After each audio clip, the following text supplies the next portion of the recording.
இப்படி இருமரத்தை வச்சு டிபியா, ஆஸ்மாவா இல்ல வேற பெரிய லங் டிசீஸா அப்படின்றத 90% அக்யூரசியோட ஒரு ஆப் சொல்லுச்சுன்னா எப்படி இருக்கும்? இது உண்மையிலேயே இந்தியாவில் இருக்கு. ஸ்வாசா அப்படின்ற ஆப். இதை கண்டுபிடிச்சது இந்தியாவை சேர்ந்த 3 பேர், வெங்கடா, நாராயணா மற்றும் மன்மோகன் அப்படின்றவங்க சேர்ந்து இதை கண்டுபிடிச்சிருக்காங்க. அப்போலோவும் இதுல இன்வால்வ் ஆயிருக்காங்க.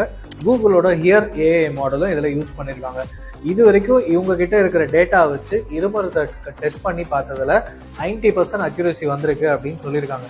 ஸோ டிஸ்டன்ஸ்ல இருக்க ரூரல் ஹெல்த் கேர்ல எவ்வளவு பெரிய இம்ப்ரூவ்மெண்ட் ஆகும்ன்றது எல்லாரோட கனவா இருந்தது. அது இப்போ நிஜமாக போகுது. உங்களுக்கும் இருமல் இருந்ததுன்னா இந்த ஆப் இன்ஸ்டால் பண்ணி இருமி பாருங்க. ஆனா மறக்காம டாக்டரையும் போய் பாருங்க.